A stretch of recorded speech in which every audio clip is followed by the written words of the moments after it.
how much do you think crime in the black community is affected by mental health? Because mental health is not addressed.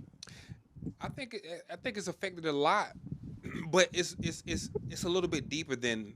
I feel like it's a little bit deeper than that. I feel that you got to look at the family dynamic. Just look at the dynamic itself. More than 75, 80% single family households. Mama at home trying to juggle and do all, whether she on Section 8 or whether she got your daddy on child support or whether he just one of those ain't shit people that got babies from everybody. He a womanizer and all this other stuff. And once we're in that pot, our abilities to succeed and the statistics on that is detrimental, almost like a nosedive. Once your mom becomes that single mother with you and all your siblings and all, the chances of you guys all succeeding and making everything happen and coming out unscathed when it comes to abandonment and depression or just childhood trauma or not getting enough attention, it just doesn't exist. So we need to look at that piece of it first. Let's start having more talks with men, and let's start having these, making these women our wives. Let's create more family dynamics, and then we can talk about the crime side of it and how is it because of the mental health aspect once we're little. But once it get to that side of it, man, these kids already been in the house by themselves for how long? Yeah. How many times you and your brother and them been in your house fighting? Yeah, tearing it down. You bumping. My man ain't coming home no time soon. Yeah, like that's a no real structure. That's no structure at all. How many times have you seen your mom get dressed and actually go on the date and a man respect her? How many times have you seen a man come in your mom's life and stay and take care of all y'all? That doesn't happen in our culture. It happens, but it doesn't happen enough. No. So we are left with those images of mama never receiving love. So we become those tone deaf men not giving our wives and our kids love. Exactly. We are left with, man, when mama beating our ass, or our brothers always showing us this, or we gravitate towards more negativity. Because again, we got our homeboys outside and their mama's not there. And their situation might be a little bit worse than ours. So again, we just gravitate towards that category, and that's when it just goes downhill. Fast. Exactly. So definitely, two-parent household is. I mean, that is just. I mean, hands down. Absolutely. Like, again, things happen. I get that things do happen, but bro, we have to be present. Definitely. We have to be present, man. What would be your advice to a single woman with a child? Put a lot of resources around your children. Let's say single woman with a young black boy. Put resources around him. If he has those anger issues or he's not doing well, have him go to therapy. For one. For two, either sports or any type of academic extracurricular activities you can get him into just to stimulate his mind. Because I know in our culture, we like to push these kids towards football and basketball. And listen, we work like that one podcast or that one documentary say, you have all of these hundreds of millions of kids fighting for what? 70 spots in the NBA? Yeah. 50 full-time jobs. I don't know how many full-time spots in the NBA, but how many full-time jobs? Not that many. Yeah. On the football field, how many? Not that many full-time jobs. Yeah. But you have these other people out here. They leave high school. They go get that plumbing certificate. Start off $80,000 a year. Exactly. They go get the HVAC certificate. They go become an electrician. Or they go become a cybersecurity. Gotcha. They go get they go spend a year and a half a year and a half, 2 years, a AA degree. You fully licensed. You good. But we don't talk about stuff like that. So I would definitely tell the mom, hey, go put your kids in these these things and put your kid around men that they would need to be like, or men that they can look up to. Because not having a man that they can't look up to, or not having a man in their life that they don't see themselves as, um, sometimes it kills the motivation in them, or sometimes it kind of, they don't have that morale in them anymore, and it's me and you argue with me all the time.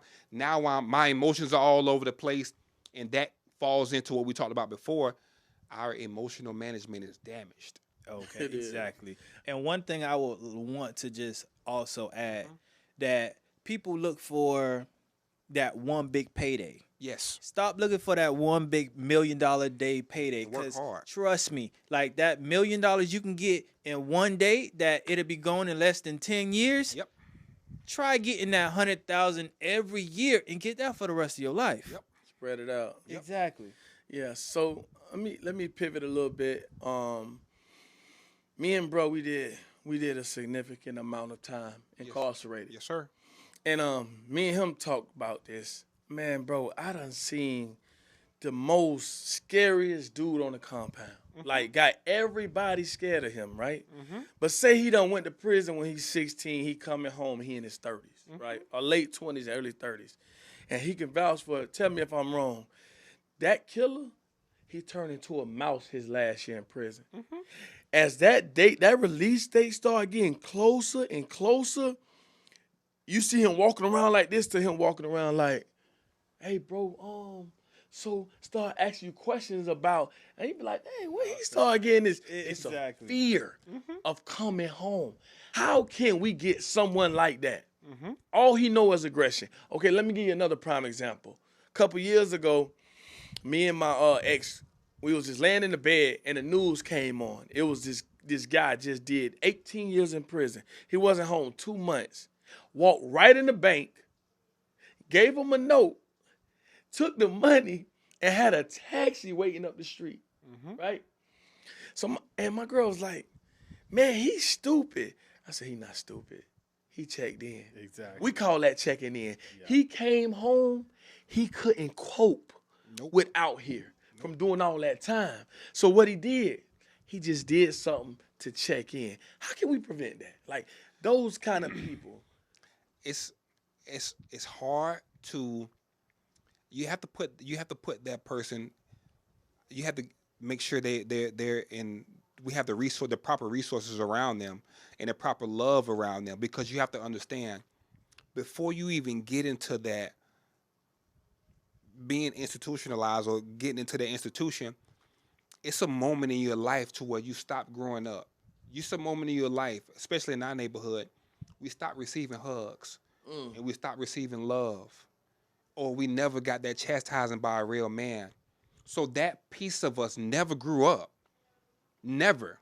So now you get shipped off when you're 16, 17, 18, you come home at 35, 36, and you the man, the physical piece, knocking people out, or head of a gang, or he head of his pod, or he doing his thing, but the emotional, vulnerable side of him, you still 7 years old.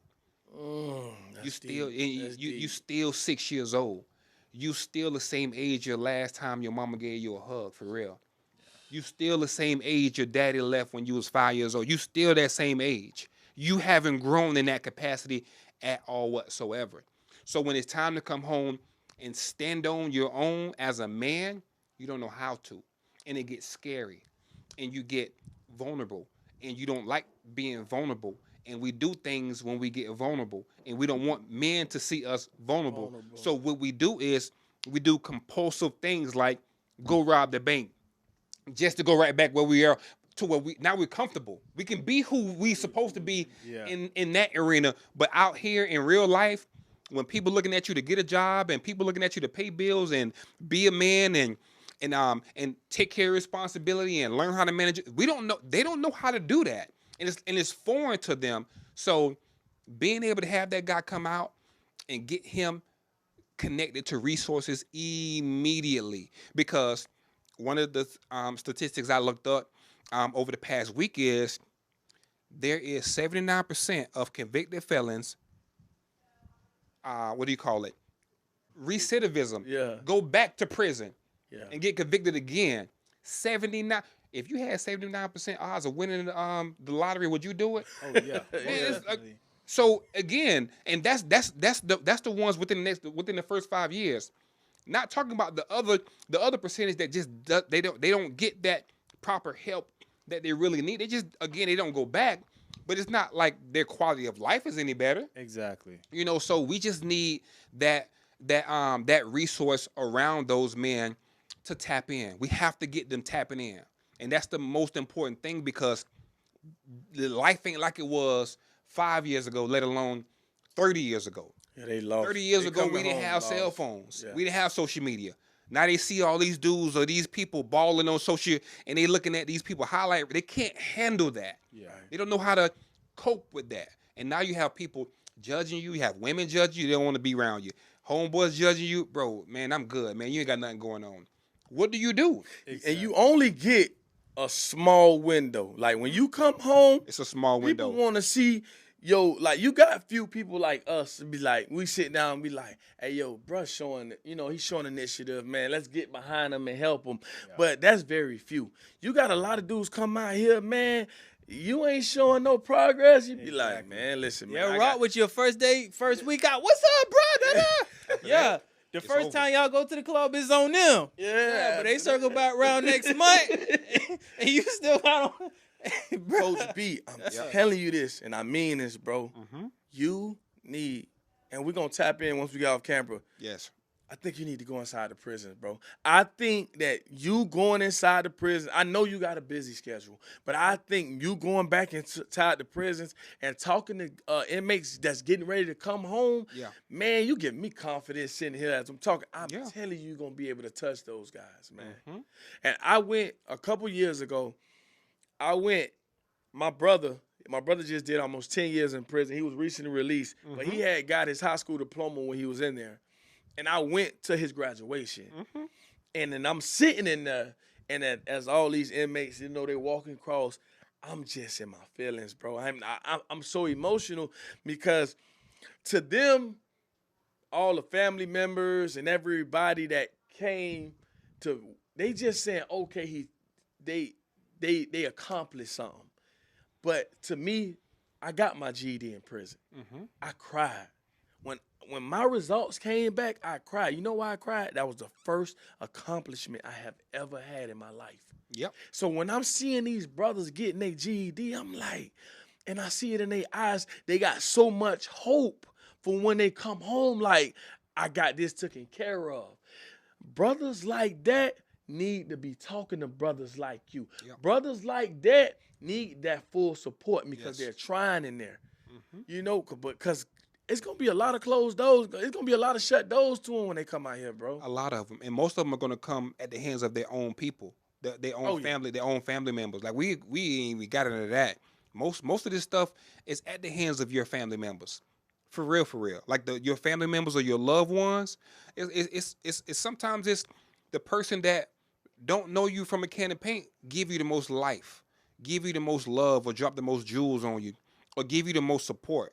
And we have to open ourselves up to that and to, rub certain elbows or get into certain rooms or just open yourself up to certain conversations, because it's that one guy that you least expected is going to say something that you're going to be able to latch on to and ride out with for a long time. Yeah. And the family members at home or the girlfriend you used to talk to, it's just the same old dry relationship, dry conversation, undertone of they not really that proud of you. They just putting up with you, and it's like, when is enough is enough? Like when are you going to get out of that realm of having to need them?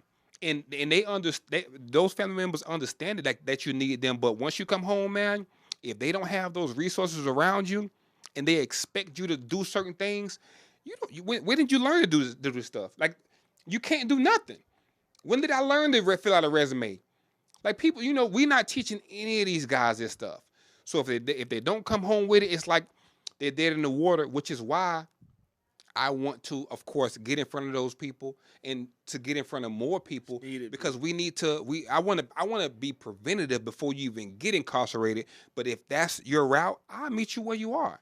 Man, listen, I thank God to where I'm at 9 years home. I mean, I'm in good standing. I make good Congratulations, money. baby. I take my family. But I can tell you this, though. If I would have had this conversation with somebody like you 9 years ago, I think I'd be further in life. I honestly think I'll probably be touching 7 figures right now because that's what's needed. You instill that confidence and you speaking facts, bro. Yeah. Yeah. Yeah, and I look like you. And you look like me. Yeah. I come from that same cloth, man. For real, for real. Yeah. You know, I'm not. I didn't let the degree change me.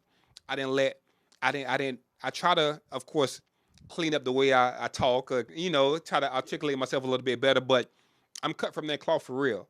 And I know. I try to. Explain to me, bro. I know. Oh yeah. I know. And I try to, again, just not normalize, but I try to chameleonize, be that chameleon with the people that's sitting in front of me, and the most important thing, like you say, when you got out and you talked to that white guy that had the glasses on, he couldn't relate to you because he wasn't culturally appropriate enough to handle what you had to handle. Right.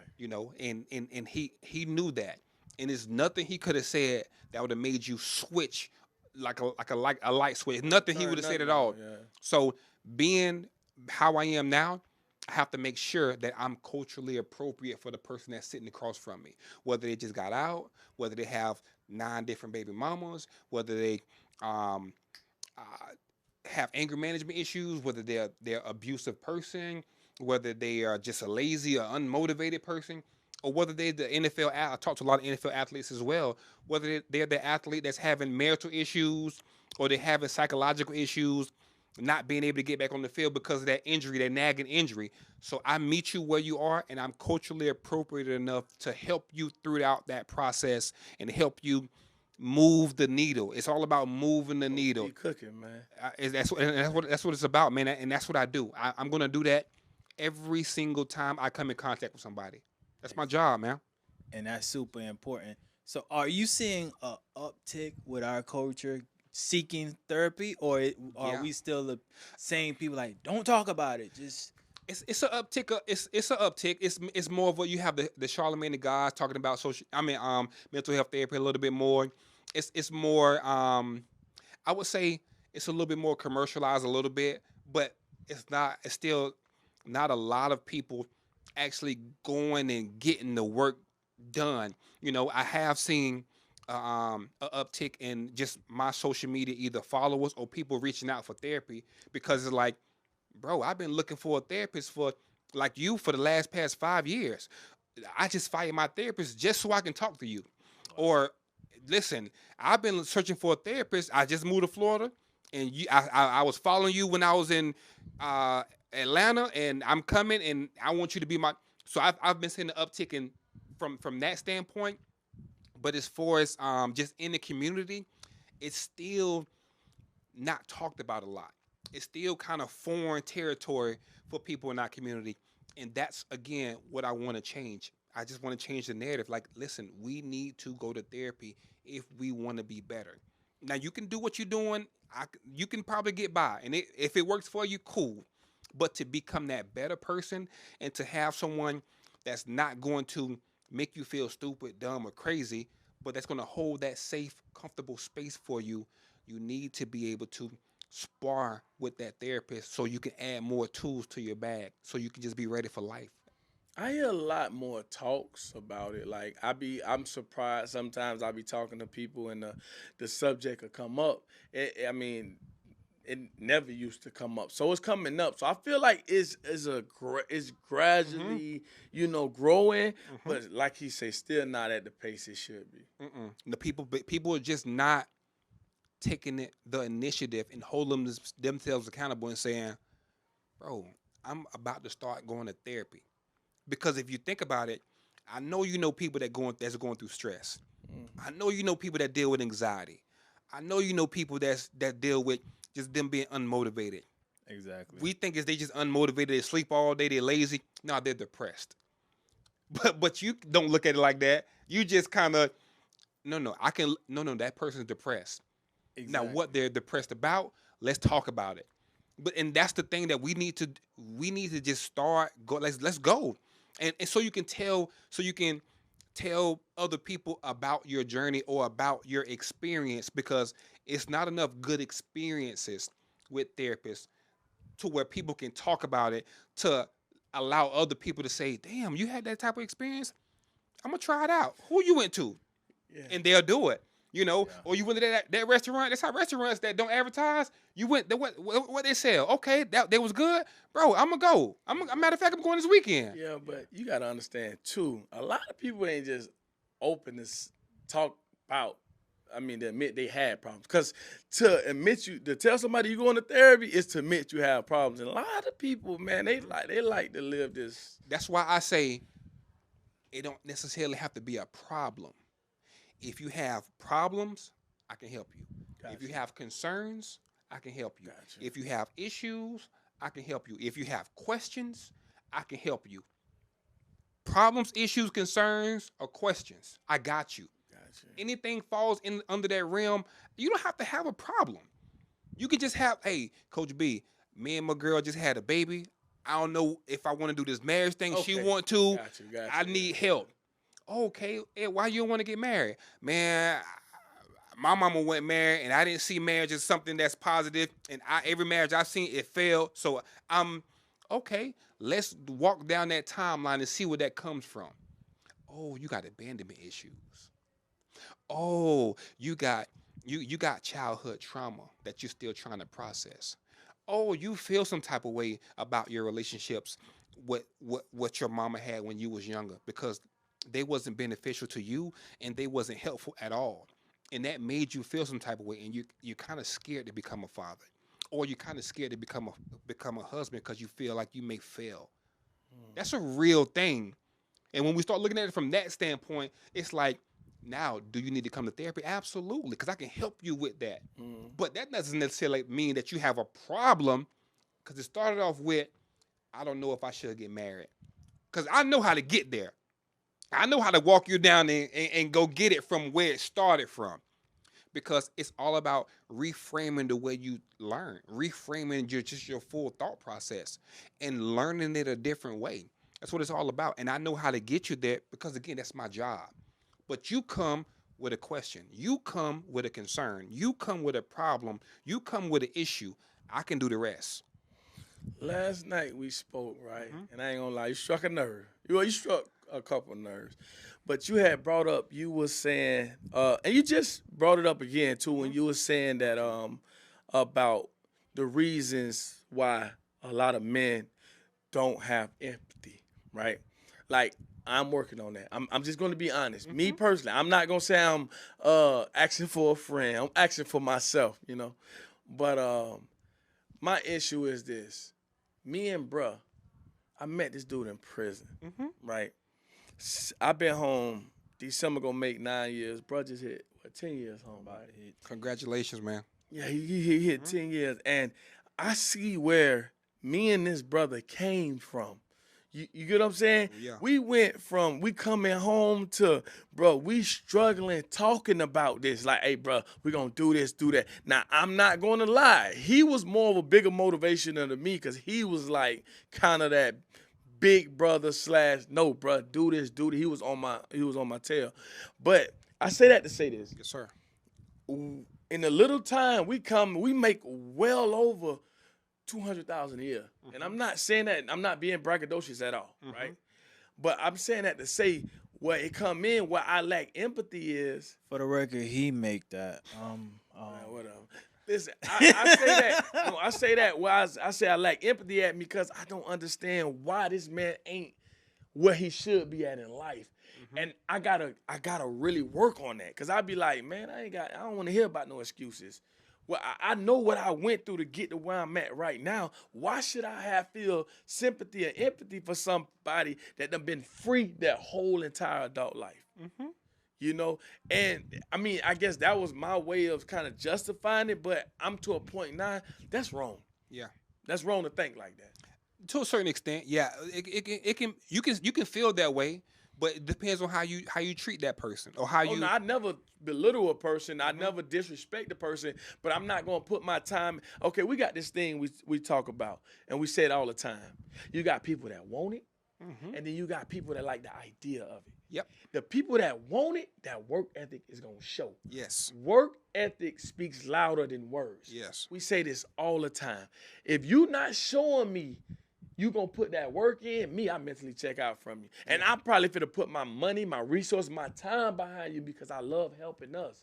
But if you're not showing me no initiative, I'm gonna keep moving. Yeah. And then it's even worse for a guy that done been out here his whole adult life. Yeah. You got to look at it from a different lens.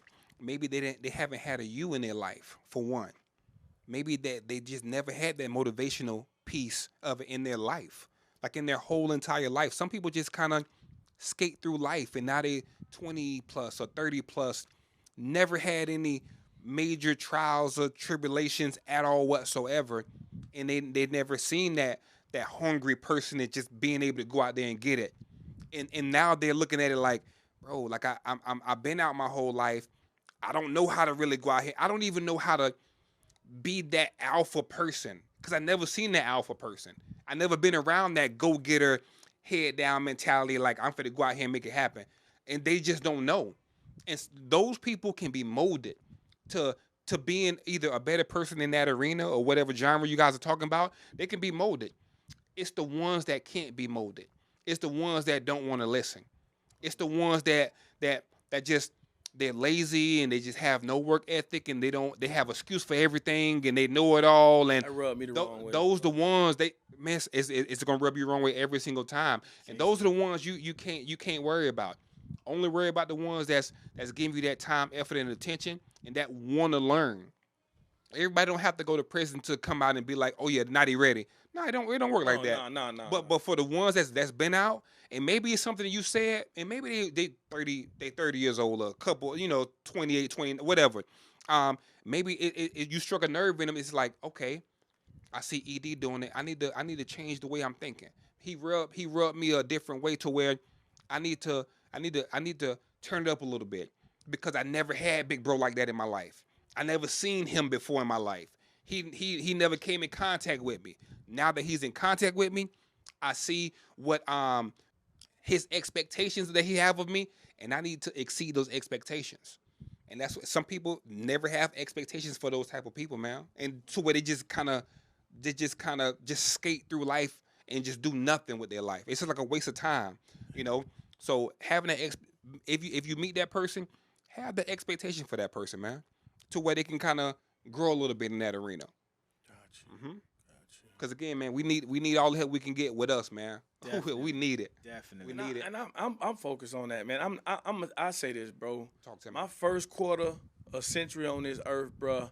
I did some horrible things. Of course. I did some things. I'm talking about that I went to prison for, and things that I got away from prison. I got away with, and I made it my vow to the rest of my life to double, triple, quadruple good deeds to swallow the bad deeds that I done the first 25 years on this earth. And so that's what I'm about, bro. I don't say this because it sound good. I say this, I love all people, but I really love my black people. I love my black men. I love my black boys. And I don't want them to go through what I went through. Let's do it. Let's do it. I would say, and this would be an opinion. So do you think that an individual can be incarcerated for a long period of time and get out without any psychological issues?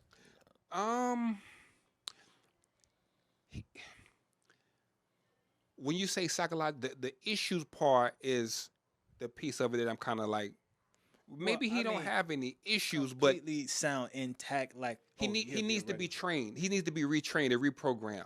Yes, it's almost like, do you think a fighting pit bull that has been trained to kill people for 30 years, can he go in a kindergarten class full of kids that just want to love and hug on them and kiss on them? Exactly. Like exactly, you can't do it because he's programmed a certain way.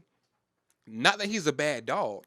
This is just who he had to become to survive that arena. Now, when he steps into a different arena, it's going to be foreign to him. Not that he can't survive.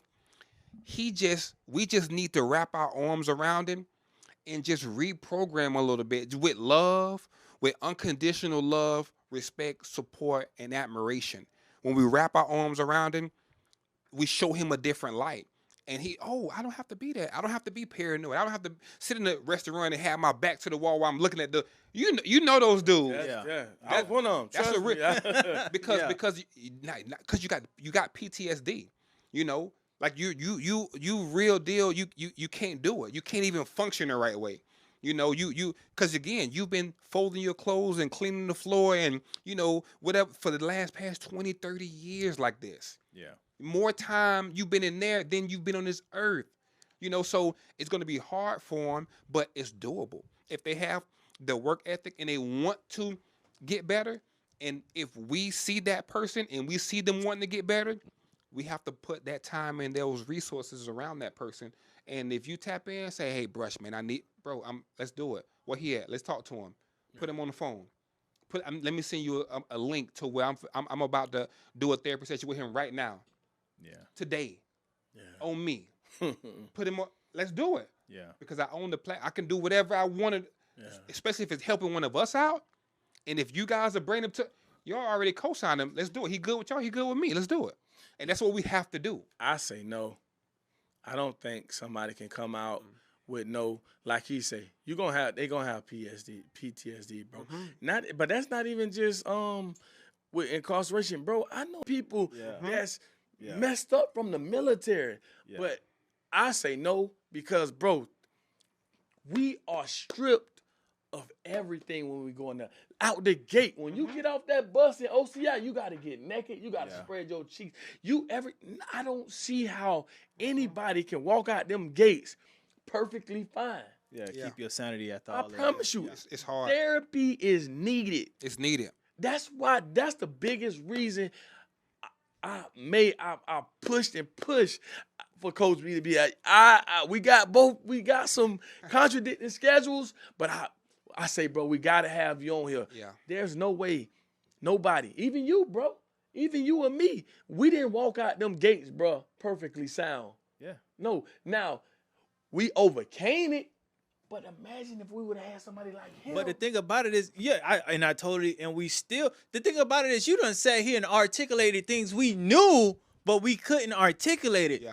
Because, it's just like, just from you sitting here and just talking in general. Yes. I done got so much. Yeah. And, definitely, that's something like you can't just look or breeze past. Mm-hmm. You can't breeze past it at all. And another thing, like you guys saying, hey, I'm pulling in a six figures, and I got multiple six figures.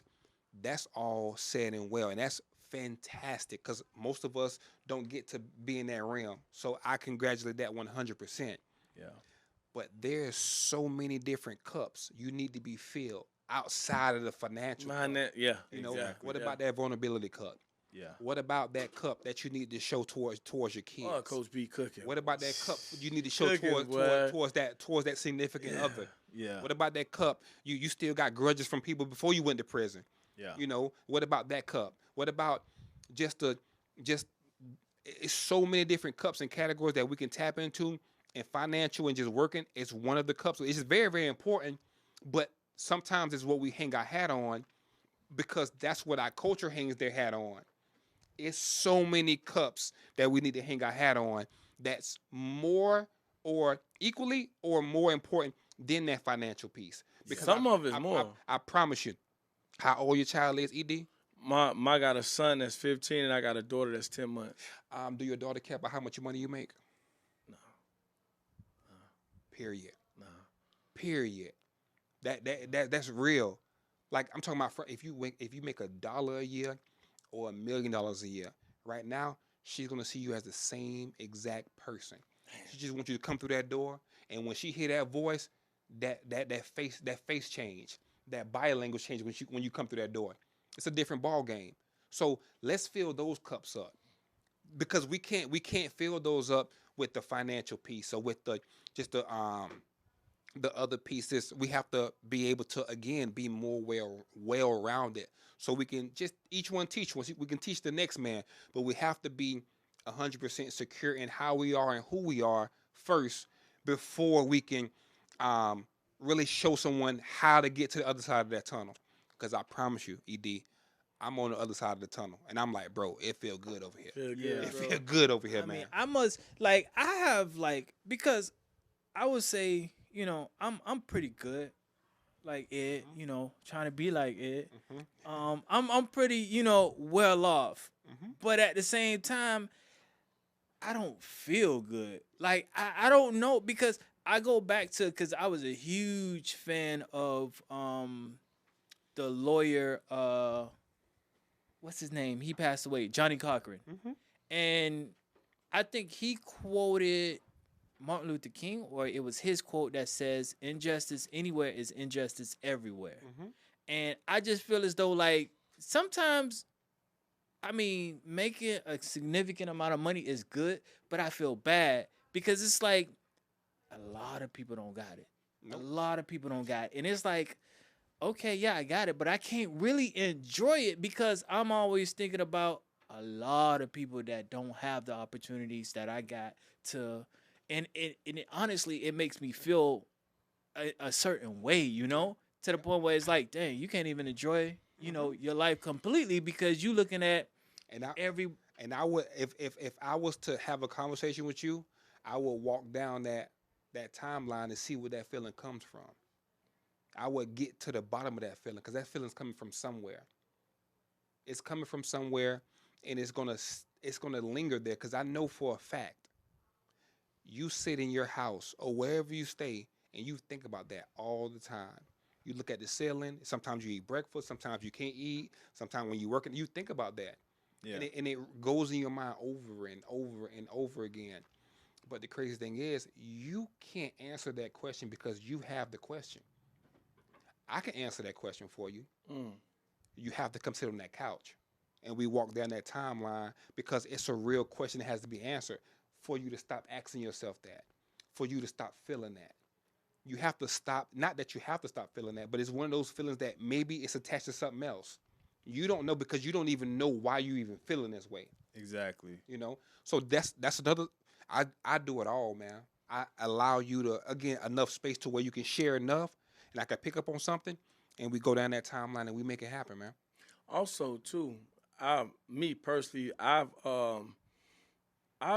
gained some negative characteristics since I've been home and just moving up. Like me, like my patience has got real thin.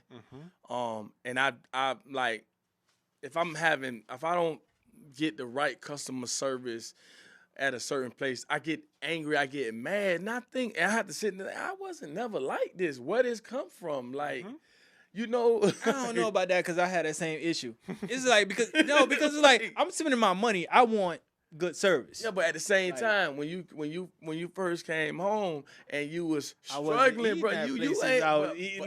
exactly. What customer service you expect from McDonald's? Like, But what I'm trying to say is, bro. Yeah, the locations changed, but boy, those characteristics that you didn't have before, bro. Yeah. We need to keep that same. To me, what I want to keep that same humility, how I was when I came home, to how I am now, and to how I'm going to be when I touch seven figures. I understand that, but I'm sorry. When I walk into an establishment, I actually gauge it by the amount of money I'm spending. If I walk into this establishment and you charging me That's a good point. XYZ, That's a good point. I want That's a good point. top-notch service.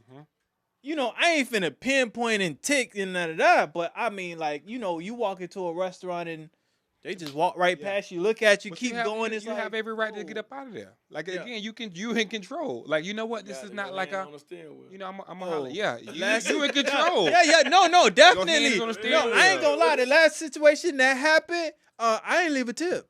So you wonder, Oh, black what people about- do what- tip, but what I ain't about- leaving no tip for no what bad about service. He almost got us arrested in Jamaica. Oh Lord. You can't take us nowhere. Bro, Wow. Story No, time. no. Time out. Time out. Story time. He almost wait. You cussed out the policeman. No, I didn't cuss out. He was cursing in the presence of a I was policeman, telling a story and the I man used was a few like, cuss words. "You know, we He can had to- lock you up He had to put me for in check. let us cursing." know, like, Yeah, I over was there, like, it's "Hey, different. go that way, go that way." Because like we went out on an excursion, and me rushing because I'm not an early bird. He come to my room. Hey, the van outside. So we got different hotel rooms. So I'm rushing. I take the money out my pocket, throw it in a the safe. safe. I close the safe, but I don't lock it. So we go out on an excursion, come back. Wait, I'm missing $100. I don't know.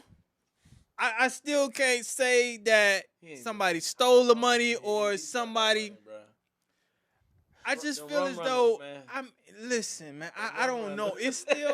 It's still blurry to me. Yeah. It's still blurry between the drinks and the moving fast. I don't know if the money was stolen or I spun it.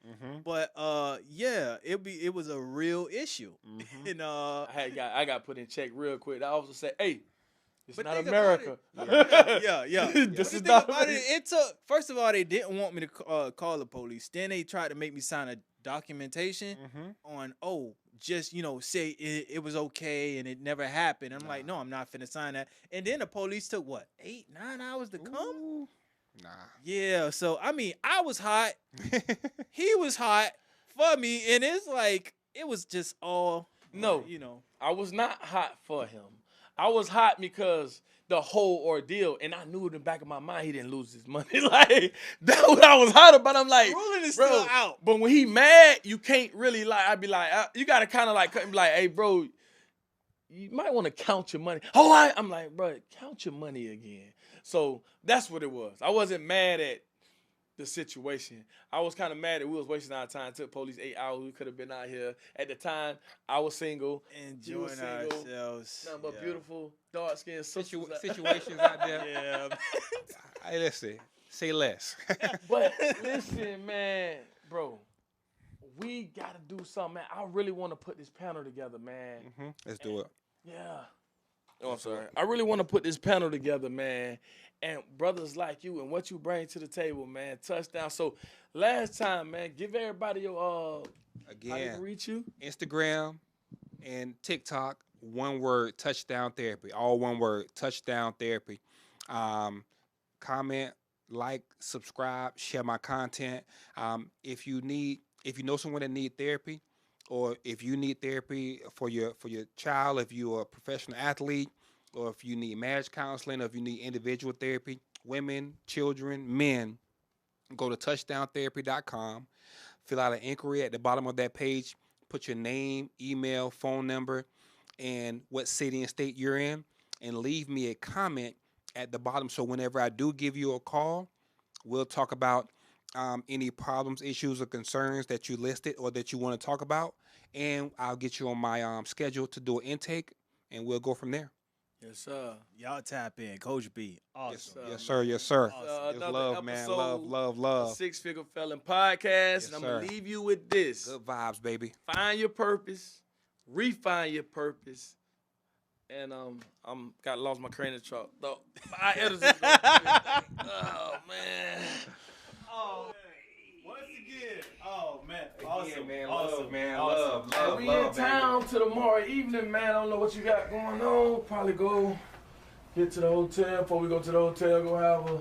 You stay down here or you stay down in No, I'm Miami? in Miami. Oh, you stay So down we- in Miami? Yeah, I stay in Miami. So we just get us a hotel up here. Just come up here.